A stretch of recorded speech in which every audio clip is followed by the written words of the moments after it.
भगवान श्री कृष्ण ने बताया है कलयुग का अंत कैसे होगा। आज के इस वीडियो के माध्यम से हम बताएंगे कि कलयुग के क्या लक्षण हैं, कलयुग में स्त्री और पुरुष कैसे होंगे, उनकी आयु कितनी होगी, कलयुग का अंत किस प्रकार से होगा और अभी कितना समय बाकी है।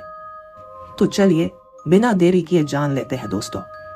महाभारत के युद्ध की समाप्ति के पश्चात जब धर्मराज युधिष्ठिर हस्तिनापुर के सिंहासन पर आसीन हुए तो उनके मन में सृष्टि के भविष्य को लेकर अनेक चिंताएं उठने लगी।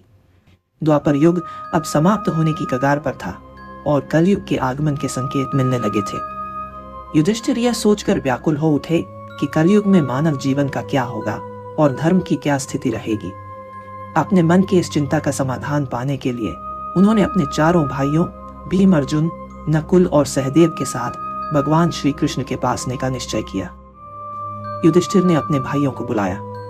अर्जुन ने चिंतित स्वर में पूछा, हे बड़े भ्राता, आप इतने चिंतित क्यों दिखाई दे रहे हैं? क्या किसी शत्रु ने हमारे राज्य पर आक्रमण करने का दुस्साहस किया है? यदि ऐसा है तो आप बस आज्ञा दीजिए, मैं अभी जाकर उन सभी का नाश कर दूंगा। युधिष्ठिर ने एक गहरी सांस लेते हुए कहा, हे प्रिय अर्जुन, मैं तुम्हारे पराक्रम से भली भांति परिचित हूं। इस पृथ्वी पर कोई भी राजा इतना साहस नहीं कर सकता कि हस्तिनापुर पर आक्रमण करने का विचार भी करे, लेकिन मेरा चिंतन किसी बाहरी शत्रु के बारे में नहीं है। भीम, जो हमेशा से ही अपने बड़े भाई की हर चिंता को साझा करते थे, बोले, तो फिर क्या बात है बड़े भैया, आपकी चिंता देखकर हमारे मन में भी अनिश्चितता और भय उत्पन्न हो रहा है। कृपया हमें शीघ्र ही बताइए कि कौन सा संकट हमारे सामने है। युधिष्ठिर ने गर्व स्वर में उत्तर दिया, हे भीम, तुम सत्य कह रहे हो। एक भयंकर संकट सचमुच आने वाला है। मैं कलयुग के आगमन के विषय में सोचकर चिंतित हूं। मुझे यह भय सता रहा है कि आने वाले समय में मानव समाज किस दिशा में जाएगा, धर्म का क्या होगा और सत्य का क्या हश्र होगा। इसीलिए मैंने निश्चय किया है कि अब हमें द्वारिकाधीश श्री कृष्ण जी के पास जाना चाहिए। केवल वही हमें इस चिंता से मुक्त कर सकते हैं। सभी पांडवों ने युधिष्ठिर की बातों से सहमति प्रकट की। अर्जुन ने कहा, आप सत्य कह रहे हैं भैया, श्री कृष्ण ही इस समय सबसे अधिक ज्ञानी और भविष्य के चाहता है। हमें शीघ्र ही उनके पास चलना चाहिए। भीम ने भी उत्सुकता से कहा, हे धर्मराज, मैं आपके साथ हूं। हम सब द्वारिका चलकर श्री कृष्ण से परामर्श करेंगे। इस प्रकार से विचार करके सभी पांडव द्वारिका की ओर प्रस्थान करने लगे। वे पवित्र नगरी द्वारिका में पहुंचे, जहां श्री कृष्ण ने उनका स्वागत किया। श्री कृष्ण के पास पहुंचते ही युधिष्ठिर ने उनके चरणों में प्रणाम किया और कहा, हे केशव, आपको बारंबार नमस्कार है। श्री कृष्ण ने मुस्कुराते हुए कहा, हे महाराज युधिष्ठिर, द्वारिका नगरी में आपका स्वागत है। कहिए मैं आपकी किस प्रकार से सहायता कर सकता हूं? युधिष्ठिर ने विनम्रता पूर्वक कहा, हे माधव, आप तो सब कुछ जानते हैं। द्वापर युग अब समाप्त होने वाला है और कलयुग के संकेत स्पष्ट रूप से दिखने लगे हैं। मैं यह जानना चाहता हूं कि कलयुग में मानव का स्वभाव और आचरण कैसा होगा, वह किस प्रकार के कर्म करेगा और मोक्ष प्राप्ति के लिए उसे कौन से प्रयास करने होंगे। श्री कृष्ण ने गहरी मुस्कान के साथ उत्तर दिया, हे धर्मराज, आपकी जिज्ञासा उचित है। कलयुग के प्रभावों को समझना अत्यंत महत्वपूर्ण है, लेकिन इसका उत्तर मैं आपको सीधे नहीं दे सकता। इसके लिए आपको और आपके भाइयों को कुछ विशेष अनुभव प्राप्त करने होंगे। युधिष्ठिर ने उत्सुकता पूर्वक पूछा, हे केशव, आप जिस प्रकार की परीक्षा की बात कर रहे हैं, उसके लिए हम क्या करें? हमें क्या अनुभव करना होगा? श्री कृष्ण ने कहा, हे महाराज, आपको और आपके चारों भाइयों को अलग अलग दिशाओं में स्थित घने और भयानक वनों में जाकर कुछ विचित्र और अद्भुत चीजें देखनी होंगी। जब आप वहां कुछ असामान्य घटनाओं का अनुभव करेंगे तो उन्हें वापस आकर मुझसे साझा करें।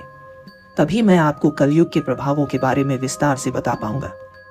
युधिष्ठिर कहते हैं, जैसी आपकी आज्ञा केशव, आप जिस स्थान की ओर इशारा करेंगे हम वहां पर जाने के लिए तैयार हैं। भगवान श्री कृष्ण कहते हैं, हे महाराज, आप और आपके चारों भाई अब अलग अलग दिशाओं में जाओ। सभी दिशा में भयंकर वन स्थित है। आप उन जंगलों में जाकर देखो। अगर आपको कोई विचित्र चीज दिखाई दे तो आप वापस आकर बता देना। मैं उससे आपको आने वाले कलयुग का रहस्य बताऊंगा।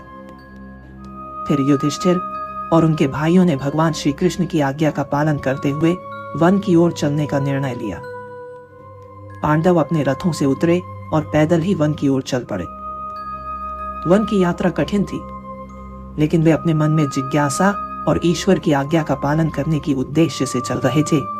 वन का वातावरण शांति और रहस्यमय से भरा हुआ था और पांडव एक एक करके अलग अलग दिशाओं में जाने लगे ताकि वे अधिक से अधिक अद्भुत घटनाओं का अनुभव कर सकें।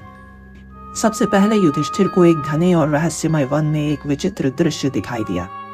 उन्होंने देखा कि एक विशाल काय हाथी के 2 सूंड हैं।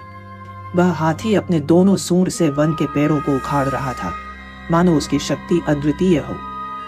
यह दृश्य देखकर युधिष्ठिर आश्चर्यचकित हो गए और सोचने लगे कि यह अद्भुत घटना क्या संकेत दे रही है। उन्होंने उस हाथी को ध्यान से देखा और उसके अद्वितीय रूप को समझने का प्रयास किया। इसके बाद अर्जुन ने भी एक अद्भुत घटना का साक्षात्कार किया। अर्जुन एक सुंदर और शांत वन में पहुंचे जहां पक्षियों की चहचहाहट सुनाई दे रही थी। वहां उन्होंने देखा कि एक विशाल पक्षी के पंखों पर वेदों की रचाएं लिखी हुई थी। वह पक्षी अत्यंत विशाल और गौरवशाली था, लेकिन वह मुर्दे का मांस खा रहा था। अर्जुन यह दृश्य देखकर सोचने लगे, यह कैसा अद्भुत और विरोधाभासी दृश्य है। एक ओर यह पक्षी वेदों का ज्ञान धारण करता है और दूसरी ओर वह मृत जीवों का मांस खा रहा है। अर्जुन ने इस दृश्य को ध्यान से देखा और यह समझने का प्रयास किया। फिर भीम, जो बड़े बलवान और हृष्ट थे, उन्होंने भी एक अनोखी घटना देखी। भीम एक हरे भरे चारागाह में पहुंचे जहां गायों का एक झुंड चल रहा था। वहां उन्होंने देखा कि एक गाय ने बछड़े को जन्म दिया और वह गाय अपने बछड़े को इतनी जोर से चाटने लगी कि वह बछड़ा लहूलुहान हो गया। भीम ने यह दृश्य देखा और सोचने लगे, यह कैसी विचित्र ममता है जो बच्चे को घायल कर रही है। इसके बाद सहदेव ने एक विचित्र दृश्य देखा। सहदेव एक सुंदर और शांत जलाशय के पास पहुंचे जहां 7 कुएं थे। उन 7 कुओं में से 6 कुओं में पानी भरा हुआ था, लेकिन बीच वाला कुआं जो सबसे गहरा था उसमें जरा सा भी पानी नहीं था। यह दृश्य देखकर सहदेव गहरे विचार में पड़ गए और सोचने लगे कि यह अद्भुत दृश्य क्या संकेत दे रहा है। उन्होंने इस दृश्य को ध्यान से देखा और यह समझने का प्रयास किया। और फिर अंत में नकुल ने भी एक अद्भुत दृश्य देखा।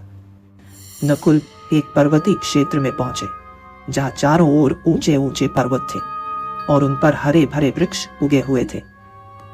उन्होंने देखा कि एक पहाड़ की छोटी से एक विशाल काय शिला लुढ़क हुई नीचे आ रही है। वह शिला अपने रास्ते में आने वाले बड़े बड़े वृक्षों को उखाड़ कर फेंक देती है, लेकिन जब वह एक छोटे से पौधे के पास पहुंची तो उसे छूते ही वह स्थिर हो गई। नकुल इस घटना से स्तब्ध रह गए और सोचने लगे कि यह छोटा सा पौधा इतना शक्तिशाली कैसे हो सकता है। उन्होंने इस दृश्य को ध्यान से देखा और यह समझने का प्रयास किया। शाम होते ही 5 भाई वन से वापस लौटे और भगवान श्री कृष्ण के पास पहुंचे। वे सभी अपने अपने अनुभवों को साझा करने के लिए उत्सुक थे। सबसे पहले युधिष्ठिर ने अपनी बात कही, हे प्रभु, मैंने एक हाथी देखा जिसकी 2 सड़ें थी। यह दृश्य देखकर मैं बहुत चकित हुआ।